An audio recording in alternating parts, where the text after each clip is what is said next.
कबीर साहब ने कहा, पल में परलय बीतिया लोग ही लाभ तमार, आगल सोच निवार के पाछल करम पुकार।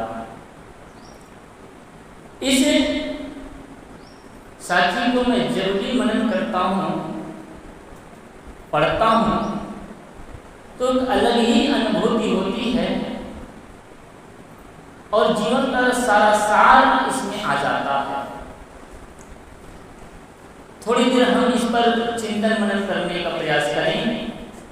गुरु कबीर साहब कहते हैं, पल में परलय बीतिया, पल में क्षण मात्र में परलय हो जाने वाला है। हम सबको यही नहीं होता ना, हम सबको क्या लगता है, पड़ोसी मर गया, दूसरे लोग मर गए, मेरे घर के लोग मर गए, मैं तो अभी नहीं मरने वाला, मैं तो अभी बहुत दिन जीने वाला हूं। यही धोखा हम सबको होता है। एक बार यक्ष जी ने युधिष्ठिर से प्रश्न किया। यक्ष प्रश्न आप सब जानते हो कि महाभारत की कथा है। जिन लोगों ने भी महाभारत कथा सुनी है या पढ़ी है उन सबको पता है यक्ष प्रश्न। तो यक्ष मतलब शाश्वत प्रश्न, सत्य प्रश्न। तो यक्ष ने प्रश्न किया कि बताइए इस दुनिया का सबसे बड़ा आश्चर्य क्या है, इस धरती का आश्चर्य क्या है। तो इस युधिष्ठिर मुनि ने कहा कि लोग निरंतर मर मर करके यम सदन की ओर प्रस्थान कर रहे हैं, अर्थात मौत की ओर जा रहे हैं, लेकिन जीने वाला व्यक्ति समझता है मैं तो अभी बहुत दिन जीने वाला हूं। इससे बड़ा आश्चर्य और क्या होगा, विचार करिए। युधिष्ठिर जी कहते हैं कि इस दुनिया का सबसे बड़ा आश्चर्य है कि लोग सारे संसार के लोग मरते हुए जा रहे हैं, कहां, यम सदन की ओर, मृत्यु की ओर जा रहे हैं, लेकिन जीने वाला व्यक्ति समझता है कि मैं तो बहुत दिन जीने वाला हूं। गुरु कबीर साहब ने कहा, पल में परलय बीतिया। हम सबको सावधान करते हैं, आगाह करते हैं, लोगों सावधान हो जाओ। और हम लोग ऐसे रहते हैं, बेभान रहते हैं, सोए रहते हैं। किस नींद में? एक तो नींद है गहरी रात की जिसमें हम सोए होते हैं सब लोग, जिसकी आवश्यकता है इस शरीर को, लेकिन एक दूसरी नींद है। और रात की नींद तो 6 घंटा 8 घंटा में टूट जाती है, सही ना। और एक उम्र के बाद तो नींद ही नहीं पड़ती। 60-70 के हो गए तो 3 बजे ही नींद खुल जाती है, तो उस नींद से जगाने की जरूरत नहीं है। आज तो स्थिति ऐसी है कि नींद लाने के लिए गोली खाना पड़ता है, नींद तोड़ने के लिए नहीं, नींद लाने के लिए गोली खाना पड़ता है। तो जो रात वाली नींद है उसको तो सबको लेना है। यहाँ पर कौन सी नींद से जागना है? मोह नींद से जागना है, अज्ञान की नींद से जागना है। हर व्यक्ति अधिकार के, अज्ञान के, मोह के, माया की नींद में सोया, जिसको सदगुरु कबीर साहब ने कहा, जागो लोगो मत सो, न करो नींद से प्यार, और जैसे सपना रहेगा तैसा यह संसार। कबीर साहब जी का एक मित्र थे, बड़ा प्यारा मित्र थे। सबका होते हैं, आपका भी मित्र होते हैं। वो मित्र सदैव उठते बैठते बात व्यवहार क्या करते थे?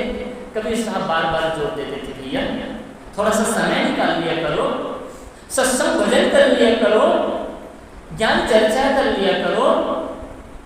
वो जो मित्र था ना, वो हर समय बात को टाल देते थे, थोड़ा हंसी मजाक करते और हंसी मजाक करके बातों को यूं ही टाल देते। कहे साहब आप भी कहाँ लगे हैं, अभी कमाने खाने का समय है, नौकरी धंधा करने का समय है, खेती व्यापार करने का समय है। कबीर साहब खेती व्यापार प्रेरित किया करते थे। कबीर साहब जब भी मिलते अपने मित्र को सतमार्ग के लिए प्रेरित करते। याद रखिए, मित्र वह है जो आपको कुमार्ग से सतमार्ग में जाने का प्रयास करे, ले जाने का प्रयास करे। कबीर साहब ने कहा है, सो हित बंधु मोहि भावे, जो जात कुमार मार बलावे। वह बंधु, वह मित्र मुझे प्यारा है जो कुमार बने जाते हुए वो सम्मान बने लगाते उसको मित्र कहते हैं। जो आपकी कठिनाई में, आपकी समस्या में, आपके परेशानी में आपके साथ खड़े हो उसे मित्र कहते हैं। जो आपके दुख में, आपके तकलीफ में आपके साथ हो और आपको कुमार से सतमार्ग की ओर ले जाए उसे मित्र कहते हैं। आजकल के मित्र कैसे हो गए हैं? अच्छे अच्छे लोगों को कुमार में ले जाने वाले हैं। जो सदाचारी है, सज्जन है, सत्संगी है, उसको शराबी बनाने वाले मित्र हैं, गंजेबी बनाने वाले मित्र हैं, सट्टाबाज बनाने वाले मित्र हैं। मित्रता के चक्कर में, दोस्ती यारी के चक्कर में आदमी अपनी जिंदगी को तबाह कर देता है, मित्रता को भी बदनाम कर देते हैं। तो कबीर साहब का जो मित्र था ना, बार बार उसको समझाते थे, लेकिन वो समझता भी नहीं था। हम लोग भी कहाँ समझते हैं। एक दिन, अब सबको जानना ही है, उसका भी शरीर छूट गया। किसी ने आकर कबीर साहब को कहा, साहब आपका जो एक मित्र हुआ करता था ना, कहे हाँ क्या हुआ? अरे आज उसका शरीर छूट गया, आपको भी निमंत्रण है, आप चलिए। कबीर साहब भी चल पड़े। जैसे गए, आंगन में जमीन में उस व्यक्ति को लेटाया हुआ था। उस जमीन में लेटे हुए व्यक्ति को देख करके कबीर साहब ने कहने लगे, देखिए आंसू कवि है, जैसे देखते वैसे कहने लगे, अब तुम कहाँ चले हो अकेले ही बीता, उतरो न करो घरों की चिंता, खीर खान पेड़ सवारा, सोतर में बाहर के डाला, जो सिर रचे सी बांधो पागा, सो सिर रतन बिड़ारत कागा। कबीर साहब जी ने कहा कि ये मित्र, मैंने तुमको बहुत जगाने का, बहुत समझाने का प्रयास किया, ये मित्र सत्संग किया करो, भजन किया करो, थोड़ा सा समय निकाल लिया करो, लेकिन आपने समझा नहीं। आप तो कहते थे मेरे पुत्र हैं, पत्नी है, नाती पोते हैं, खेती व्यापार है, इसको कौन देखेगा, इसकी चिंता कौन करेगा। अब बताओ, अब तुम कहाँ चले हो अकेले बीता।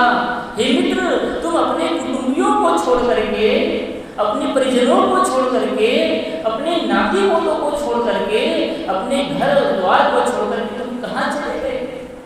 बताओ, आने वाले हैं जब इस संसार को छोड़ करके जाएंगे तो कोई आने वाला नहीं। इसी संसार के लिए हमें बड़ा मोह होता है, इसी मठ के लिए, इसी आश्रम के लिए, इसी घर के लिए, इसी परिवार के लिए हमें बड़ा मोह होता है। लेकिन जब इस संसार से हम भी जाएंगे, आप भी जाएंगे, तो लौट के आने वाले नहीं। कबीर साहब ने कहा, पल में परलय बीत दिया, पल में ही क्षण मात्र में। ये कहे जब मोबाइल में कभी सवेरे फोन आता है या रात में फोन आता है, जब ऐसे समय, जिस समय आप कल्पना नहीं किए होते हैं, तो ये क्या लगता है किसी का कोई खबर तो नहीं है।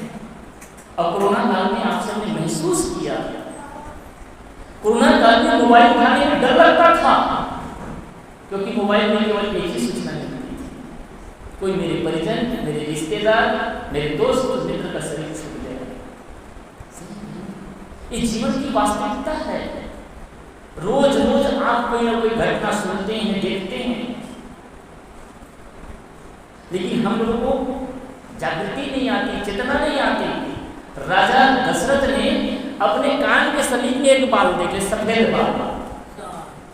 रामायण में लिखा है, कर्ण समीप भय से केसा। कान के पास में सफेद बाल को देख करके राजा दशरथ को विचार आया कि मैं चौथे वन को प्राप्त होने वाला हूँ, मेरी 60 साल की आयु होने चली है, इसलिए मुझे युवराज पद को देकर के मुझे त्याग देना चाहिए। इसको एक सफेद बाल को देकर के राजा दशरथ को विचार आया।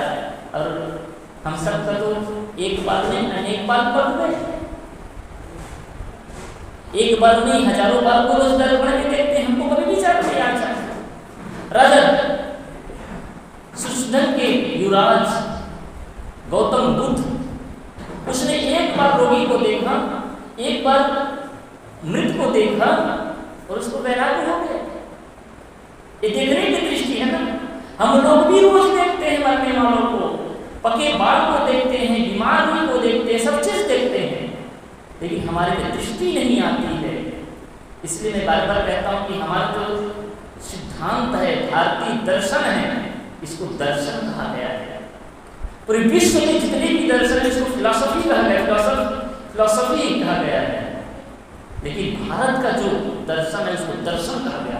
देखना, वहां पर विचार है, फिलॉसफर विचारक होते हैं, फिलॉसफी मतलब विचार होता है, और हमारे यहाँ क्या होता है, दर्शन होता है। दर्शन और विचार में बड़ा अंतर है। विचार में मतलब सोचा जाता है और दर्शन में देखा जाता है।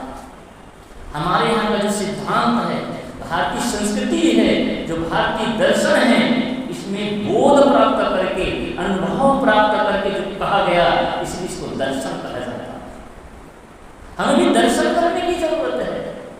हम संत पुरुषों का दर्शन कहा करते हैं। सच्चे संत अगर मिल जाए तो उसका दर्शन होना भी दुर्लभ है, मिलना कठिन और उसमें दर्शन करना भी कठिन। कभी कभी उदाहरण देता हूँ। एक बार महात्मा गांधी चंपारण की यात्रा में थे, जनरल बोगी में बैठे हुए थे, पर काफी भीड़ थी, वैसी यात्रा हुआ करती थी पहले। तो गांधी जी एक डिब्बा में बैठे हुए थे। बिहार प्रदेश पहुंचे, चंपारण से पहले, चंपारण में बिहार प्रदेश आता है, के अंतर्गत आता है। तो एक स्टेशन में काफी भीड़ हुई, सभी लोगों ने चढ़ने का प्रयास किया। एक आदमी मोटर कर रहा था, वो भी घुस गया, और जब घुस करके देखा तो एक बूढ़ा आदमी सीट में लेटा हुआ है। उसने सोचा कि यहाँ पर बैठने की जगह नहीं है, वो बूढ़ा आदमी लेटा हुआ है। तो कुछ लोग गजब किस्म के लोग होते हैं, वो गया और गांधी जी को धकिया दिया, कहे बूढ़े तुमको इतने भी अकल नहीं, स्टेज में पैर रखने की जगह नहीं हो, तुम पैर पसार कर सोए हुए हो। गांधी जी उठ करके बैठ गए। उनके अनुयायी लोग कुछ कहने ही वाले थे, गांधी जी ने चुप करा दिया, चुप शांत रहिए, विवाद करने की जगह नहीं है। गांधी जी एक किनारे बैठ गए और धकिया करके 2-3 मित्रों को आकर फिर बैठ गए। गांधी जी एक किनारे हो गए, बेचारे पतले दुबले तो यूं थे, और उसी की गिद्ध भी गुनगुनाते चले जा रहे हैं, क्योंकि वो भी चंपारण की यात्रा में जा रहे थे। चंपारण में बहुत बड़ी सभा होने वाली थी, गांधी जी का स्वागत होने वाला था।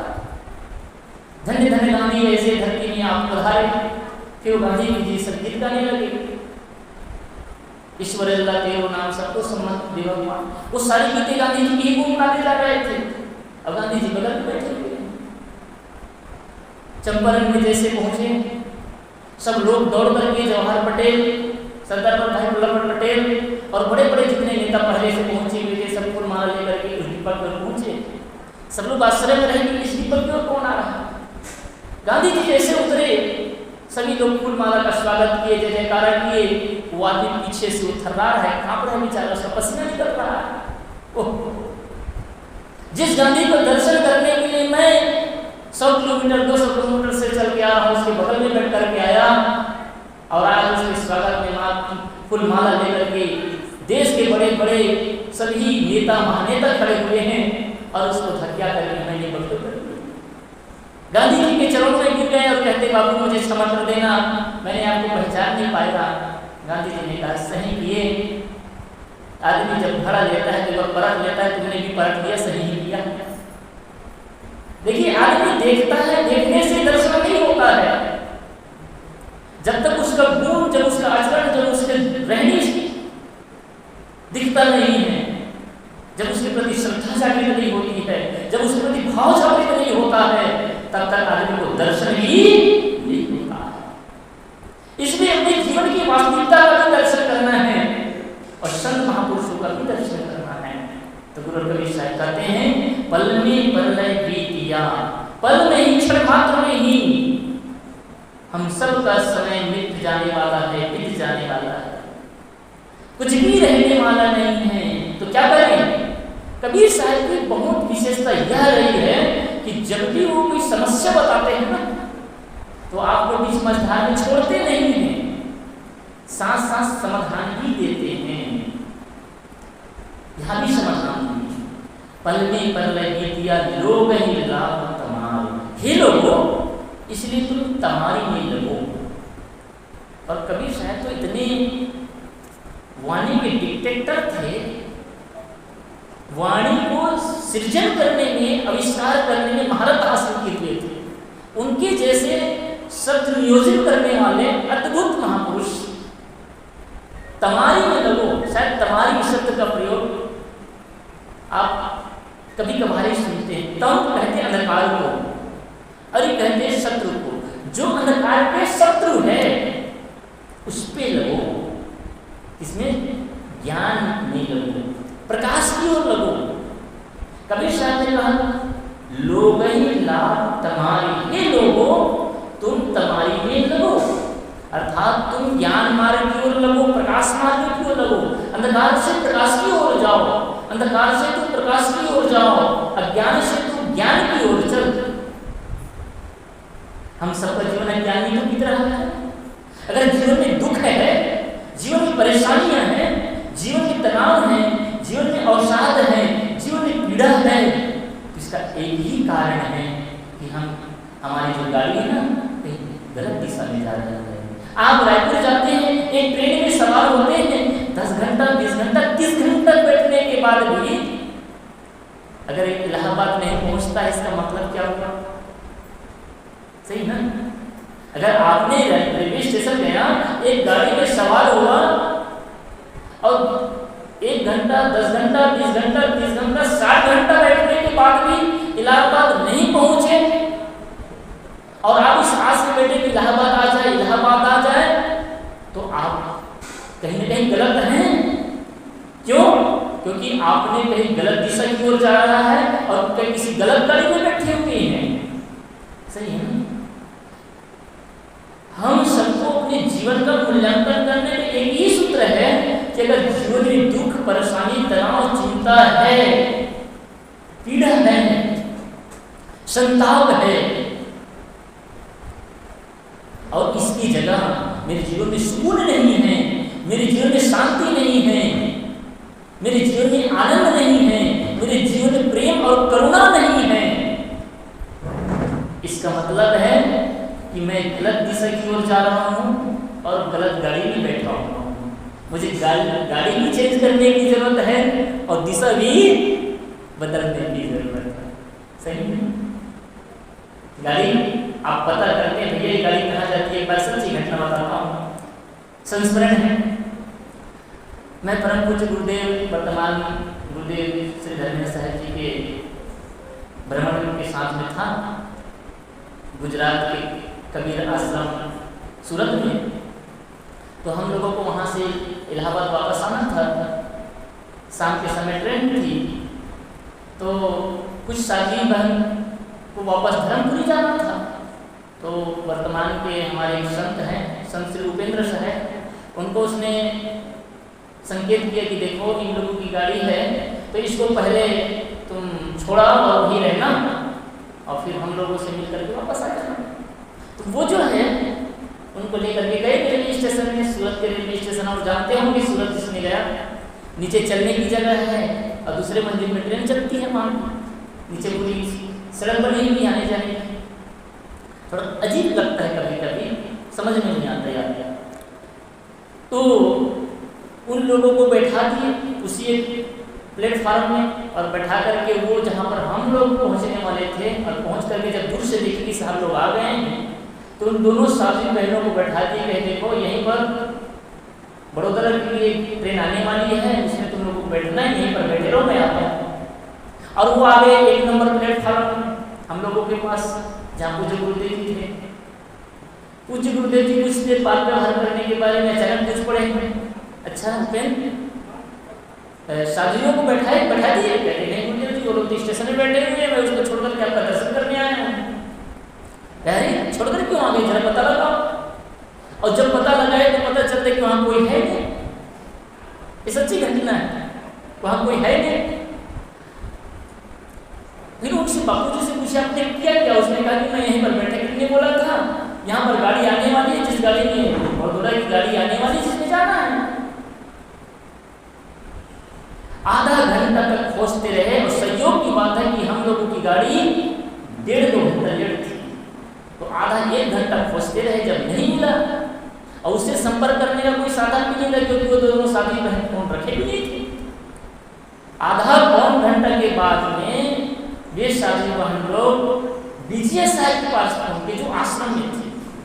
कहे साहब जी हम लोग अभी पता चला है कि हम लोग गलत गाड़ी में बैठे हुए हैं और हमारी गाड़ी जो है मुंबई जाने वाली है और हम सूरत से कम 20-25 किलोमीटर आगे आ गए हैं।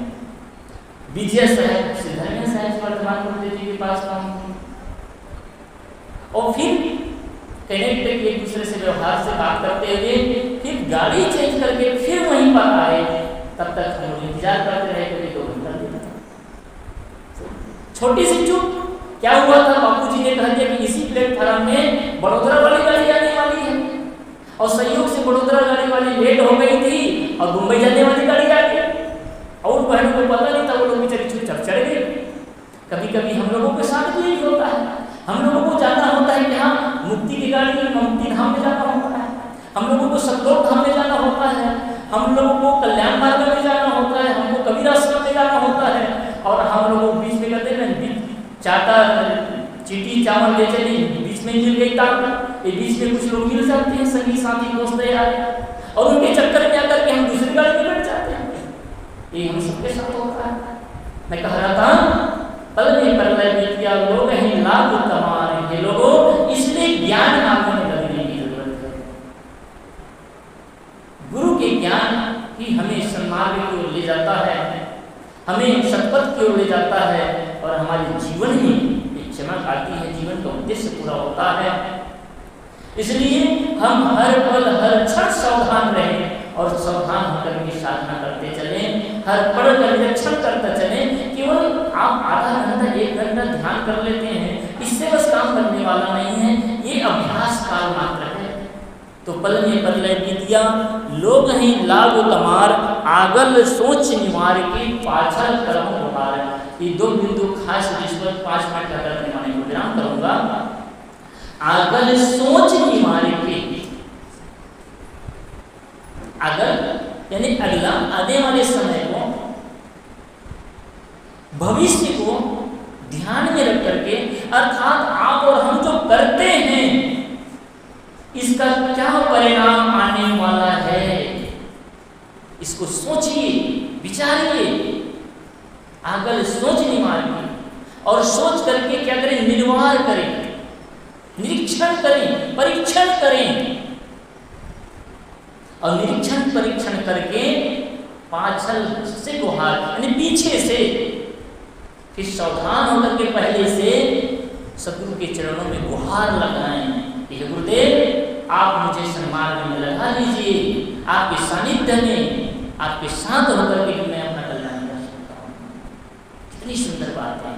हम लोग क्या करते हैं, भूत की बातों में यानी जो बीत गई है उन बातों को याद कर करके आदमी, मैं कल ही एक भाई मेरे पास फोन किए थे, उसको कुछ टिप्स दे रहा था, उसने मैंने बताया आदमी के जीवन के जो 80% दुख है ना, 80% दुख याद रखिएगा, 5% दुख शरीर का है, केवल 5% दुख शरीर। ऐसा नहीं शरीर का दुख नहीं होता, सबको होता है शरीर का दुख 5%। 15% दुख हमारे मन व्यवहार का है, आपस में जो व्यवहार होता है, तालमेल नहीं बैठती, इसका भी दुख होता है। बेटा अनुकूल नहीं होते हैं, पत्नी अनुकूल नहीं होती है, परिवार अनुकूल नहीं होते हैं, दोस्त मित्र अनुकूल नहीं होते हैं, इसके भी दुख होते हैं। कुछ नुकसान हो जाते हैं, इसका भी दुख होता है, प्रतिकूल परिस्थितियों का।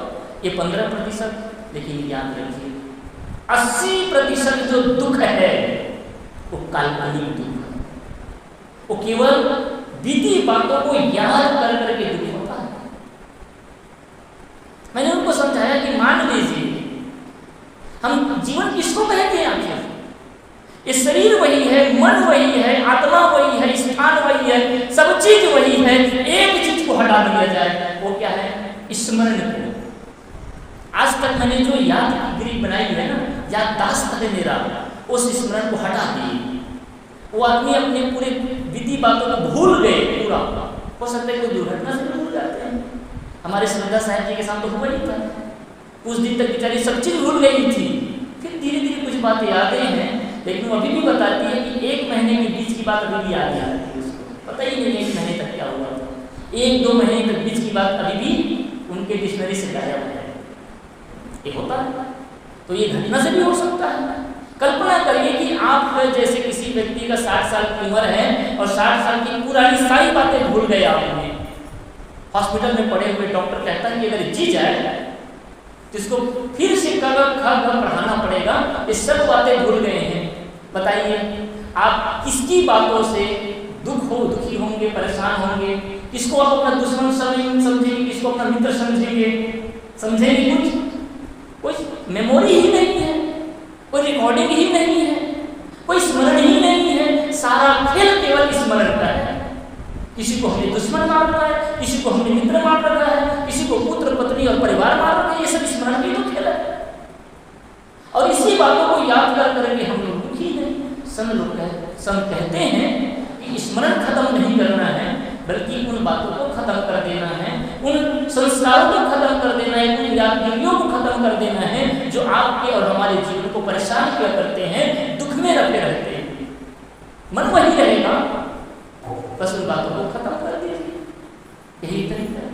हम कितना तो इसलिए मैंने कहा कि 80% दुख केवल काल्पनिक है, जिसका अपना कोई अस्तित्व ही नहीं है, उसी से हम परेशान होते हैं।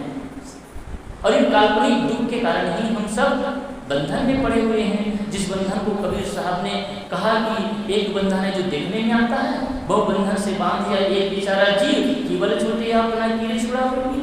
बहुत सारे मान्यताओं के बंधन से बंधे हुए हैं, और ये मान्यता का बंधन कभी दिखता तो है नहीं। कहाँ दिखता है?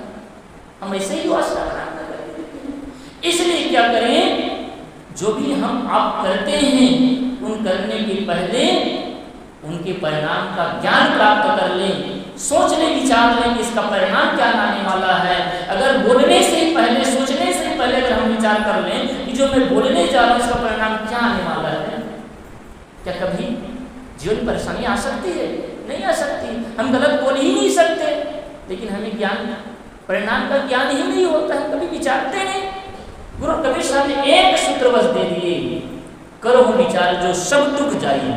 अगर विचार करोगे तो सारा दुख चला जाएगा। विचार, इसलिए हम सबको विचार करना चाहिए। इस पर विचार करें कि संसार में हम कुछ दिन के लिए आए हैं, जो काम करने के लिए आए हैं वही काम हम सबको करने की जरूरत है। इसलिए सदगुरु कबीर साहब जी के शब्दों को पुनः एक बार मनन करें।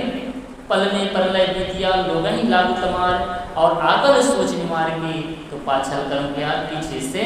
इस प्रकार से समझ करके अपने कल्याण की भावना को ध्यान में रखते हुए, अपने पर कल्याण के लिए, लोक कल्याण के लिए, मुक्ति के लिए, समाधि के लिए, जो भी आपने ईश्वर प्राप्ति के लिए, सुख के लिए आपको जो अच्छा लगता है वो नाम दे दीजिए।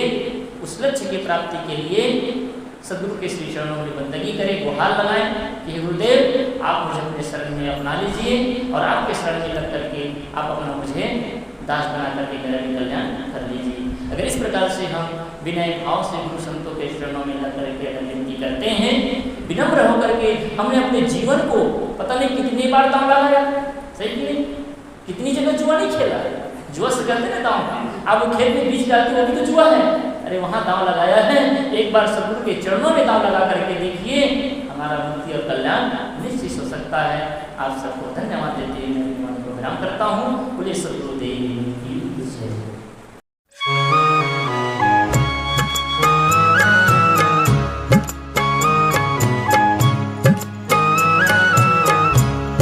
कृपा की एक नजर गुरुवर हमारी ओर कर देना, मिटा कर मोह तम उर्दीप में तुम ज्योति भर देना।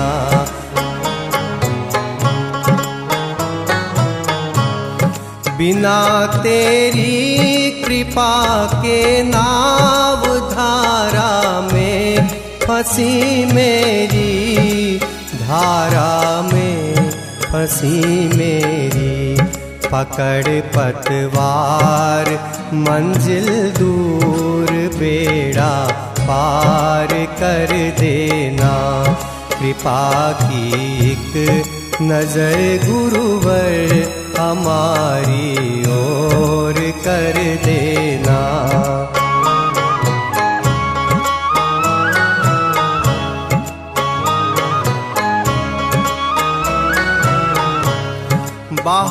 दो प्रेम की गंगा, दिलों में प्यार का सागर, दिलों में प्यार का सागर।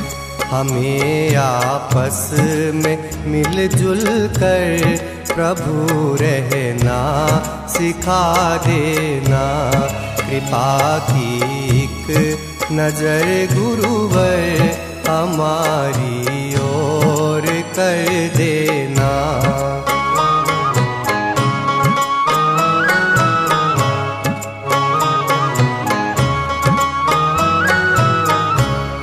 हमारे ध्यान में आओ प्रभु, आँखों में बस जाओ प्रभु, आँखों में बस जाओ। हृदय में भक्ति रस भर कर मन हरि में बना देना। कृपा की एक नजर गुरुवर हमारी ओर कर देना।